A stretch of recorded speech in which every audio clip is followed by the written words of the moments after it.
Tonight, our focus is on the unprecedented revelation that Nigeria boasts the largest African delegation at COP-28 in Dubai, with staggering numbers and implications. This revelation has sparked nationwide discussions.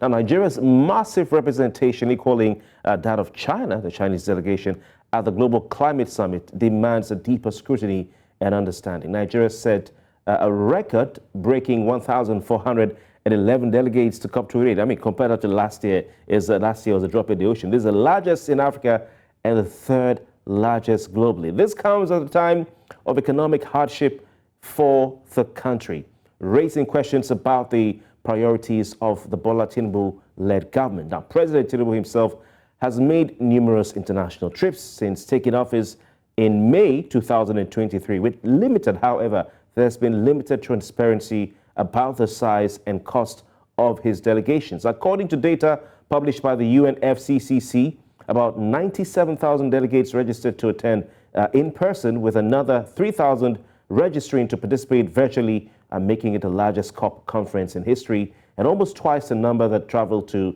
Sharm el-Sheikh, the last one last year, COP27 in Egypt, which was the previous largest in an almost 30-year history. Now, 16,000 of the participants in COP28 conference are, however, support staff. The delegates are categorized into three groups. You have those representing their countries, who make up the bulk of the participants. You have those representing non-governmental organizations, and you have those representing the media. Now, Nigeria's large delegation only came to light, not because the government published it or told the citizens, but it was because of the publication of the list of registered participants by the UNFCCC. Otherwise, Nigerians wouldn't have known, just like the president's other foreign trips. Now, talking about the president's foreign trips, since coming to office in May 2023, President Bola Tinubu has made several international trips to attend summits without the presidency releasing the full list of those that make up its official delegation for public scrutiny, not even to the media.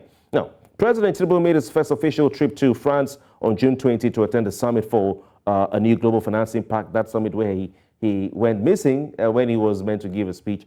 On July 8th, the president was in Guinea-Bissau. Again, on November 16, he was there to celebrate the country's 50th independence anniversary. He visited Kenya on July 15 for the AU summit. On August 1, he was with the president of Benin, in the Republic of Benin, for their own anniversary. He also went to India on September 5 for the G20 summit in New Delhi.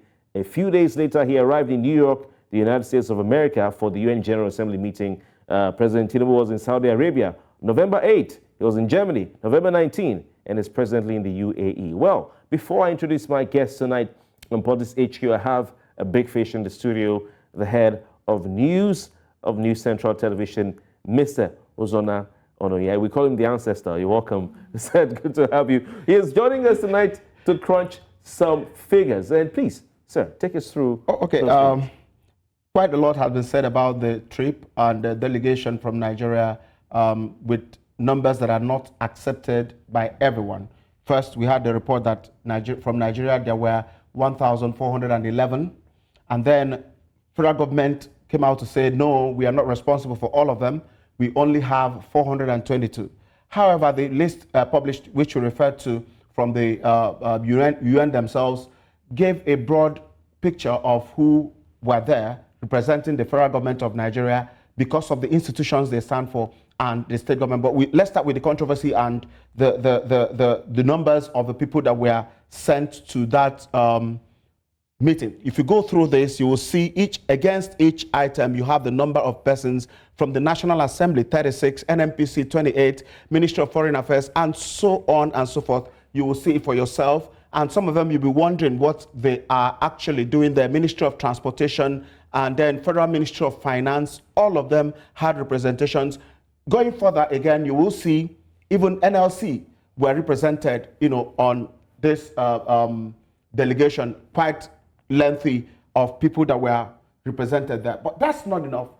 Taking this as it stands may not mean much to a lot of Nigerians, because even if you take 200 million Nigerians to Dubai, how does that affect us? But let's just take a very brief look at what it means to Nigeria, because from our calculation, there were about 572 persons representing both the federal government and its agencies and the state governments. But let's just look at what the accommodation means for the average Nigerian. If you talk about the accommodation, a moderate hotel for 4 nights in Dubai would cost 862 euro for 4 nights. Moderate, because there are per person. There are hotels that will cost 3,000 euro per person for that duration. But we are working with this, which is moderate, which is very easy to understand. And then at the exchange rate of 852 naira to 1,260 naira per euro.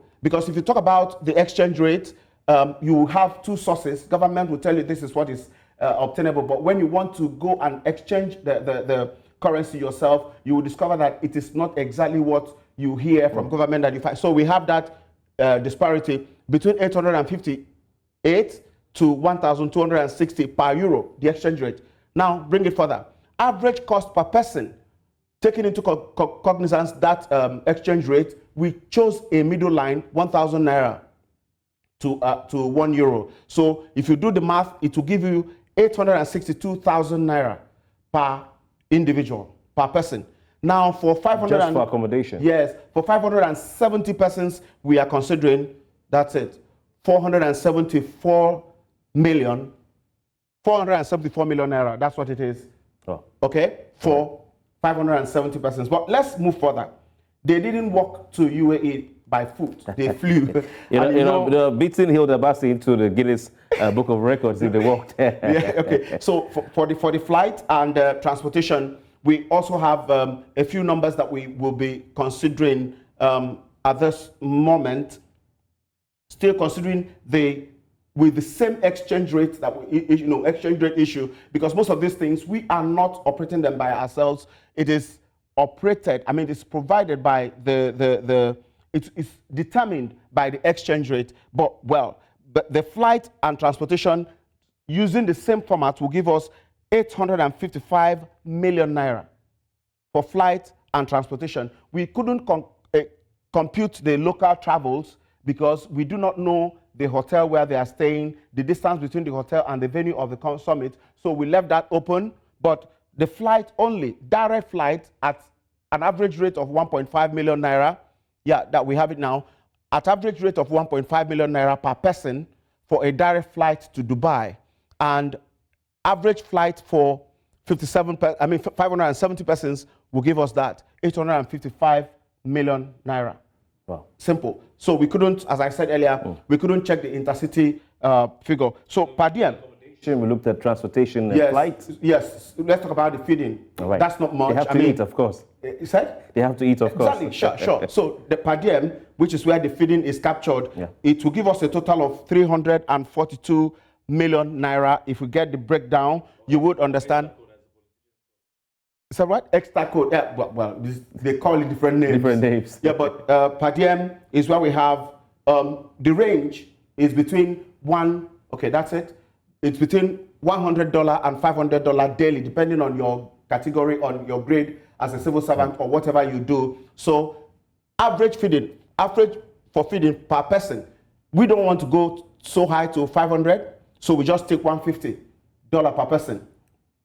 You now do the math. Per day? Per day. Okay. I wouldn't want to talk too much. You see it for yourself there. So it comes down to 342 million naira. Now sum it up.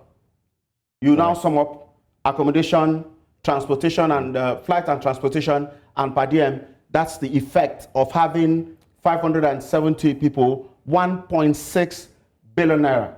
The other calculation we would have done, but we were so worried that people may begin to fear, is what would 1.6 million naira do in an economy that is already overstretched, where people cannot feed, where people are suffering for different reasons, where the cost of every product is rising, where labor unrest is looming, and there's no solution in sight for a permanent end to labor unrest. But that's not what we can decide from this side. Of course, these are estimates. They are estimates. And we're waiting for the federal government to, for once, release details of the federal Maybe this will help. This will help them to make up their mind to do that, to tell us actually what it costs. 1.6 billion will not, it's a very reserved, very extremely reserved estimate, but just to give us an idea of where we are. All right. Uzonna Ononye, thank you so much for your time. The figures are very important, of course, in our conversation tonight, looking at what exactly Nigerians have not been told. And of course, we're having to do this computation ourselves because since President Tinubu became president, for my introduction, we've not been even told officially the size of the delegations, that have accompanied him on his many foreign trips so far. If you compare this... Let me just add this very quickly. Whatever happens wouldn't be a problem if standard of living and conditions of living for people in Nigeria is fair enough. But where we have what we have, the way it is, steady rise in prices of everything. We did a market survey over the weekend. Our reporter went to a nearby market here, and it was alarming. What we found was alarming. A bag of rice selling for up to 60,000 naira. In a situation like that, and the government itself telling everybody to tighten up their belt, and it appears that government is not doing exactly the same. So that's where it's worrisome. All right. And of course, the question will remain, what can that 1.671 billion naira do? Or let's say 1,671,100 naira. What can it do? That's 1,671,100,000 naira. Uzonna Ononye, thank you so much. Probably will be sending you to the budget office to John Atiku Bagudu so we can have a breakdown of the budget because it's been taking a while for it to come. We'll be doing ours here. We're waiting for the budget to be broken down for us. Yeah. All right, we want to introduce at this point our guests tonight on Politics HQ. We have Monday Mawa, a legal practitioner, and of course, Barrister Okoye Bonobla. He's a chieftain of the All Progressives Congress, a former chairman of the defunct Special Presidential Investigative Panel. Gentlemen, it's great to have you on Politics HQ tonight. All right. Good evening. It's good to be here again, my brother. Thank you very much. Let's start with you, Barrister Okoye Bonobla. As far as you're concerned, what are the implications of Nigeria having the largest African delegation at COP-28 in Dubai?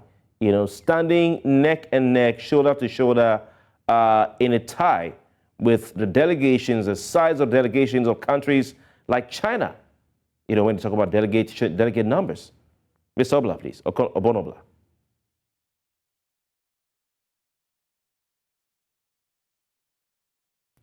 All right. If you can't hear me, sir, let's go over to you, Monday Mawa. Your thoughts on that question I just asked.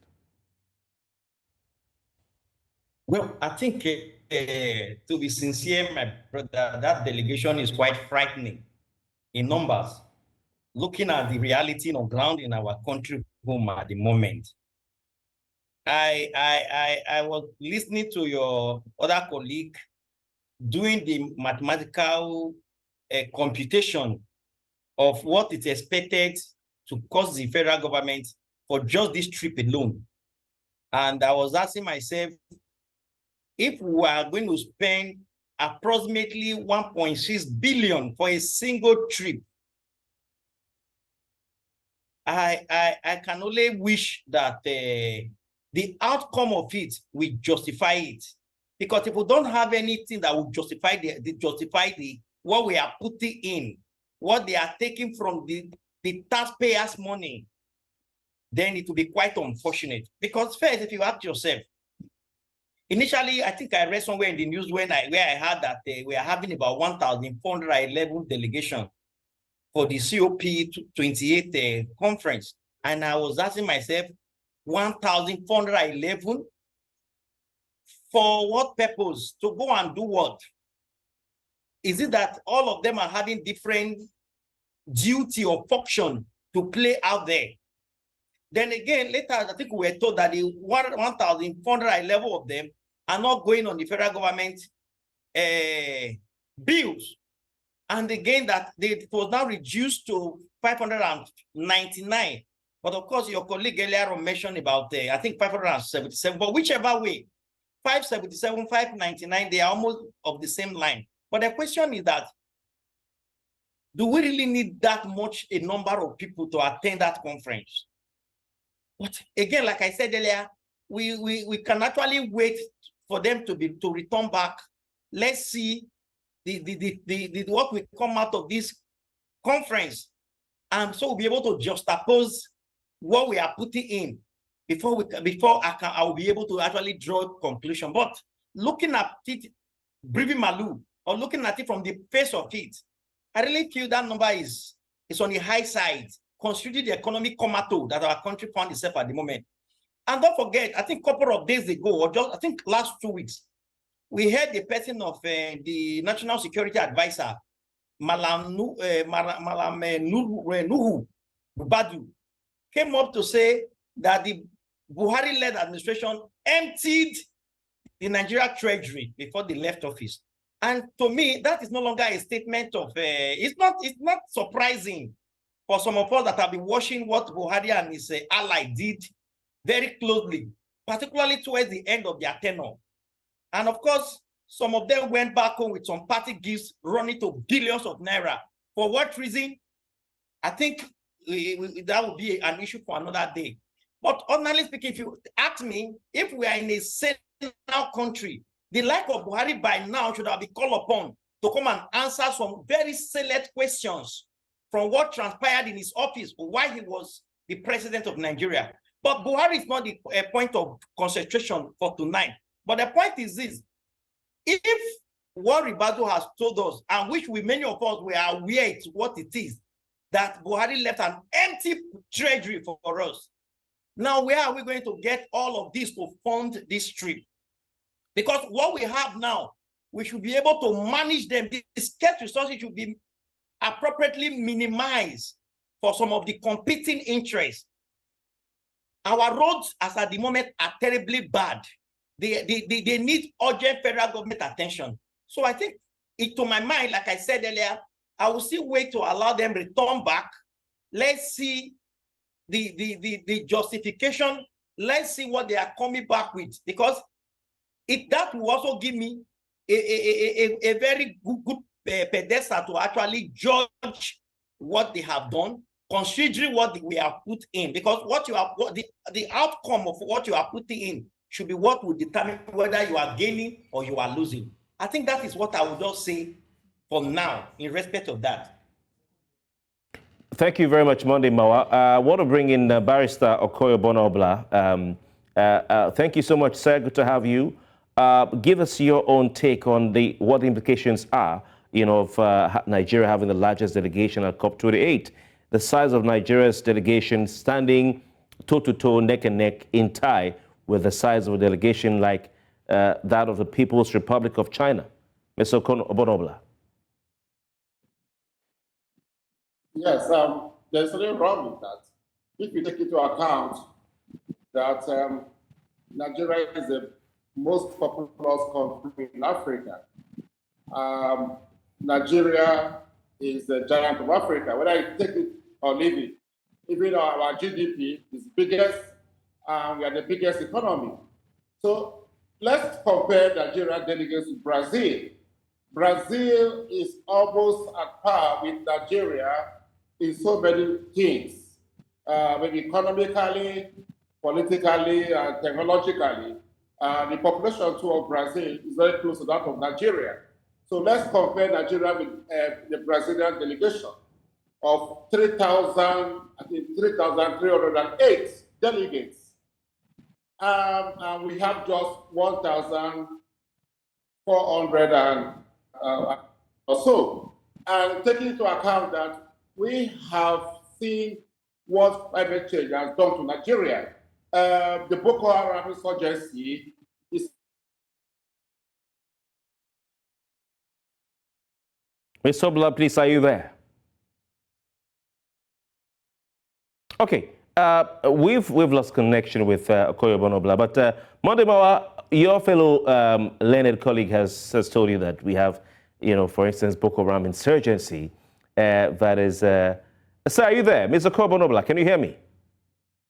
Yes, I can hear you. Okay, please relax into your seat so we can see. Hear you. Yeah, relax into your seat so we can see your face properly. Yes, and then, proceed. I was saying most of the socio-economic issues we have in Nigeria Boko Haram insurgency, the conflict between the farmers and the herdsmen, and banditry, also the desertification in Yobe State, in Borno State, in Katsina State, and most of the far northern states, which has led to a lot of conflict. You know, what the delegation is there's something so special about the large delegation we have.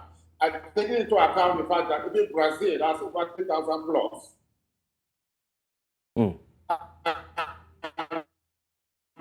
Brazil is at par with Nigeria. Many of these 1,400 and something delegates are sponsored by the federal government.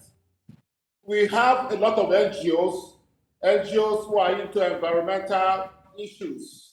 So they are all there. Are they on the sponsorship of the federal government?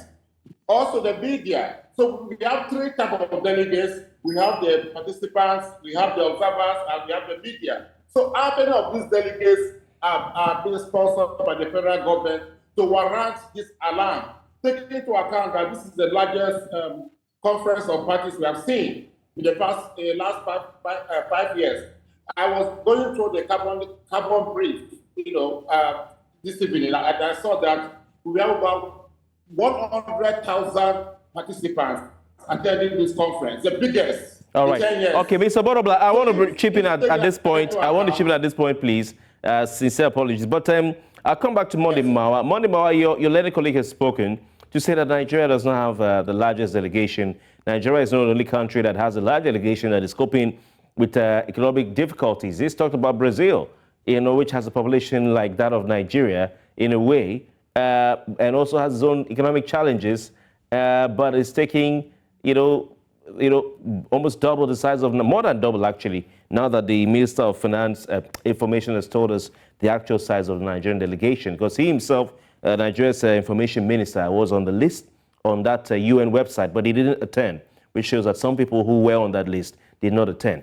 And we're looking at just over 500 participants there. And he also says that some of those people are not being sponsored by the federal government. But let's look at that. He's compared Brazil to Nigeria. Do you think that's a fair comparison? That, a country like Brazil is taking thousands of persons, therefore, Nigeria isn't far behind? Well, I think if you put 20 lawyers in this room this evening, I can assure you we'll have 20 different opinions in respect of this subject matter. And that does not mean the different opinions are wrong, but rather it is more or less like individual perspective about the subject matter at hand. Of course, if to my mind, I sometimes find it difficult to actually place Nigeria and Brazil apart in terms of comparative comparison. The reason being that yet beyond the security issue we are facing, beyond the massive economic issue we are also facing at the moment. Okay, like I said earlier, no Ribadu came up to say we have nothing, we don't have anything in our comfort that the His Excellency Tinubu inherited is almost nearly zero account. Now, I doubt whether the present head of Brazil will also will have that kind of situation in their country, where the past government would have left behind an empty treasury. But of course, this is Nigeria. This is where we find ourselves. So sometimes I find it difficult when we do in putting Nigeria side by side with some of these fast growing countries like Brazil. But the point is this. Now, at the moment, look at our naira with dollar, look at our naira with euro, look at our naira with pounds, and then you begin to look at the effect of what we are moving out for all of this on our economy. Like I said earlier, if the outcome of their going there eventually justify whatever they have used for this trip, even if they are going, if it end up that they are even paying or taking care of the 1,411 delegates or delegation, well, we might as well begin to, it might be excusable. However, if at the end of the day, it is not justifiable, there is no meaningful turnout or outcome of this journey with what we are putting in, then I think the worry of the average Nigerian person on the street who have heard about this will not be blamed. Okay, I want to draw your attention to one of the things that the Minister of Information Nigeria did say, Mr. Obonobla, and he's making a point that Nigeria is the giant or one of the biggest countries in Africa. Nigeria is a leader in Africa. I just want to quote him now, where he says that it is imperative to point out that the overall Nigerian delegation to COP-28 comprises of government-sponsored, federal and state, non-government-sponsored participants, private companies, NGOs, CSOs, media, academia, etc. But he says, as the biggest economy and most populous country in Africa, with a substantial extractive economy and extensive vulnerability to climate change, Nigeria has a significant stake in climate action. So, I mean, last year, it was really a sparse representation by Nigeria. I mean, I looked at the pictures today, you know, and it was really poor. If you look at the importance of a COP, you know, COP-27, President Buhari didn't even go. He sent the Minister of Environment to represent him. And with the conversations and the important deals that will be signed at such an activity, at a global conference, can we therefore say that Nigeria has to go with such delegation to seize the opportunities that are available, you know, to it, rather than the likes of China and Brazil seizing those opportunities? Okonobla. The mosaic complexities of Nigeria, the diversity in Nigeria is, you cannot even compare it to China. You cannot even compare it to Brazil. You cannot even compare it to Indonesia, that has you know, a very diverse country with a very large population. But to travel from Indonesia to Dubai, it will cost you more than traveling from Abuja or Lagos to Dubai. To travel from Brazil to Dubai, it will cost you both. And Brazil, that has, as I said, similar circumstances like Nigeria, also contending with climate change. The Amazon forest in Brazil, you know, has been an issue because the Amazon forest in Brazil is helping to balance the ecosystem in the world. Come to Nigeria. I'm from Cross River State. We have the national the Cross River State National Park, and Nigeria has the only remaining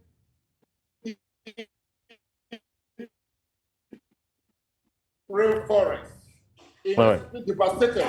Okay, so we have climate change issues, and our delegation to that conference should be able to, you know, to match whatever they are going to be presented with and take on all the issues. We cannot say because the economy is bad, we should not do what is very important to save the future. Because if we continue the way we are going, our country may not be there in the next 50 years because of climate change. All right, thank you, Obonobla. Thank you very much. Let me quickly, thank you, sir, because of time. Let me go back to Moneymaw. Moneymaw, you've seen President Tinubu with the likes of John Kerry and the head of the World Bank. And normally we would see the South African president on that stage. I don't know if it was just a personal, a different, what do you call it, a panel session. But Nigeria has been sort of missing in action on the global stage for about 8 years now in terms of effective representation. Do you not see this as a way of announcing Nigeria's return to the international stage and making a splash, and that splash bringing benefits with it, just like the information minister seems to be saying? Please, I didn't quite get that. What I'm saying is we saw the images on our screen of President Tinubu with the likes of John Kerry, former U.S. Foreign Secretary of State, the likes of the World Bank president, and co. Now, I'm saying that Nigeria has been somewhat silent, a bit laid back on the global stage for the past 8 years.